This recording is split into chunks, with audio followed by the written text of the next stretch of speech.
eliminating terrorists in Yabroud, maintenance workshops start to restore life into normal in the city.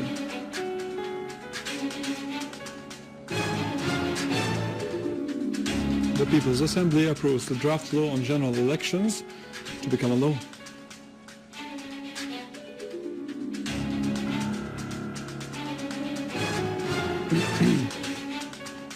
Crimea declares independence from Ukraine and seeks to join Russia after the independence choice won a referendum by more than 97% of the vote.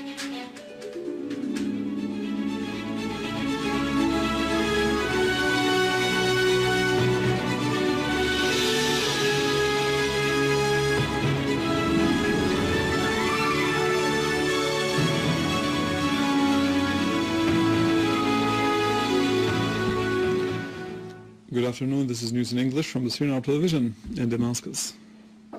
Syrian Arab Republic flag was hoisted high today in the center of Yabroud city. Meanwhile, maintenance workshops started their work to restore the services into the town. Electricity maintenance workshops also started repairing the high voltage grids which had been damaged by the armed terrorist groups.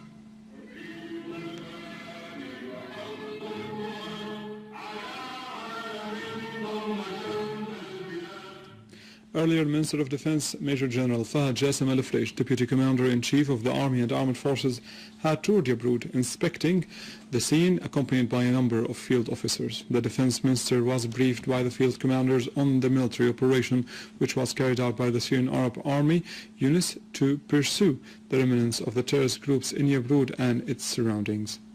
General al-Freij praised the high morale of the Syrian Arab soldiers who are doing their duty in defending the homeland and citizens, stressing that Syria and its proud people will soon celebrate the greatest victory.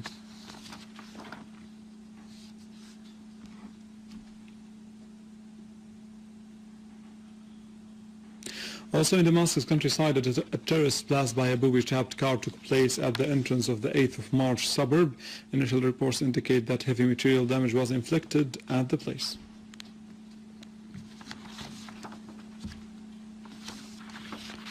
In a related context, a citizen was killed and 2 others were injured in a mortar shell attack that was fired by terrorists to fall near Umayyad Tunnel in Damascus.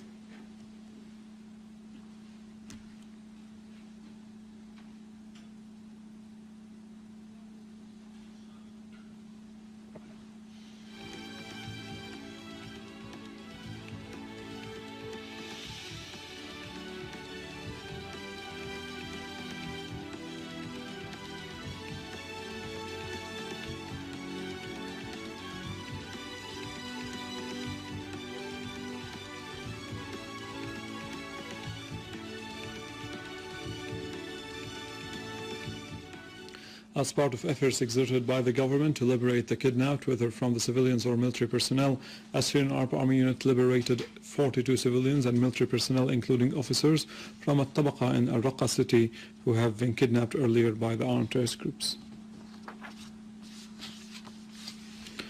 A military source says that an army unit has inflicted heavy losses among terrorist gatherings in Dar al-Kabira and al-Khalidiyya villages in Homs countryside and destroyed their criminal tools. Meanwhile, other army units destroyed a number of vehicles, some of which are equipped with heavy machine guns, in successful operations carried out near Ash-Shindafiyya village in Abu al-Qatur and Abu Traha in Jib al-Jarrah area east of Homs city, killing or injuring a number of terrorists.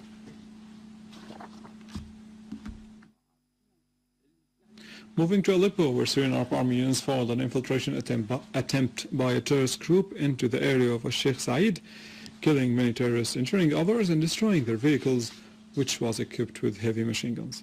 Syrian Arab Army also inflicted heavy casualties among the ranks of the terrorist groups, targeting their gatherings and hideouts in the vicinity of the central prison, as well as in Hayyan, Hritan, Ajbele, the Free Zone, Al-Muslimiyya, Al-Sahur, Handarat, and around Aquarius. Rasm al-Abboud, al-Jdaidi, and Arbid. Among the terrorists killed, there were Abdul Wahab al-Duhni and the one nicknamed as Abu Gaud. Also in Idlib countryside, Syrian Arab Army units targeted the gatherings of armed terrorist groups in the surroundings of Abu Dhuhr, Tal al-Fakhar, al-Karamil, and Salajaniya. eliminating a number of terrorists and injuring many others.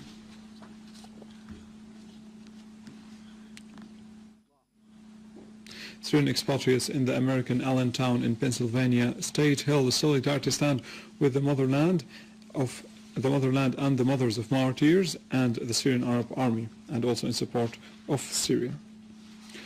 The expatriates gathered at the Church of St. Gregorius for Greek Orthodox and held Syrian flags, carried candles and chanted slogans expressing their love to the motherland. They came to express their support and to stand with the Syrian Arab Army in its battle against terrorism despite the far distance.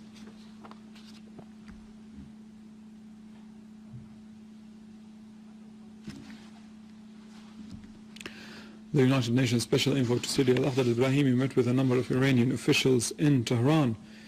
Meanwhile, the Iranian Deputy Foreign Minister of Arab and African Affairs Hossein Abdullahian said that the solution in Syria is a political one and that the United Nations could have an influential role, saying that Tehran is preparing an initiative to be discussed with al-Brahimi. This initiative confirms the Syrian national sovereignty and the Syrian people's will to determine their future through democratic elections.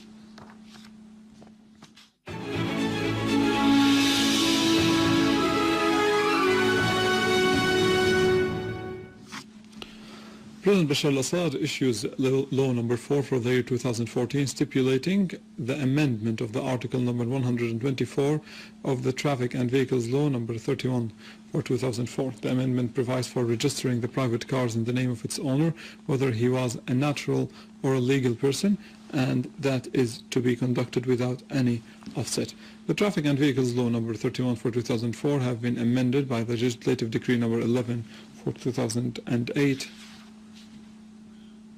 Chaired by its Speaker, Muhammad Jihad al-Laham, the People's Assembly has resumed discussing and endorsing provisions of the draft law comprising the law of general elections.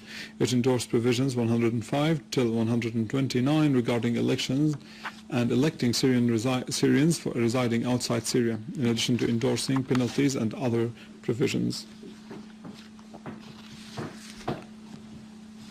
Syrian Ministry of Health and the World Health Organization have signed a memorandum of cooperation to support the medical sector in Syria till the end of 2015.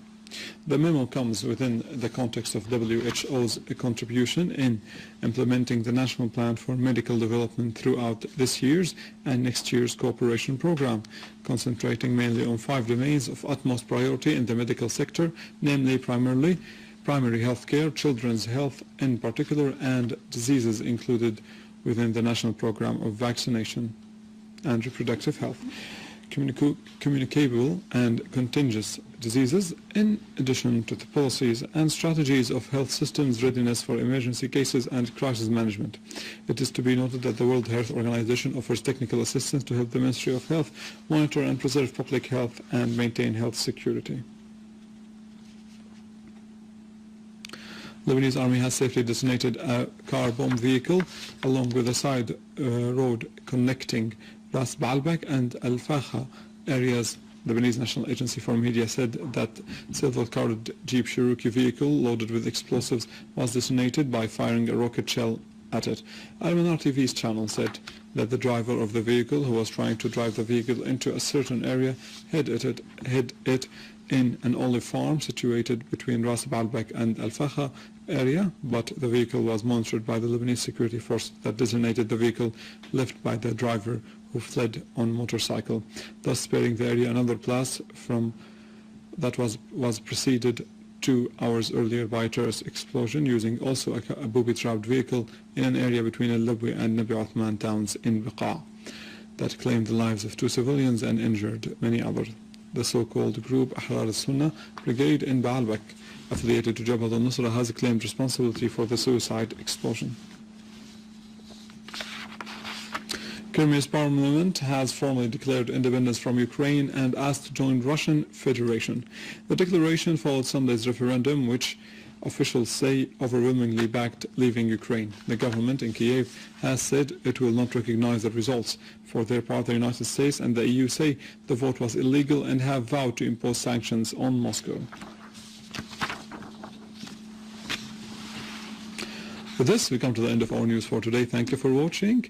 For more news and details about Syria and the region, you can visit our website in English, www.syriaonline.sy. Stay with us, the latest in the world of economy and finance in our economic news.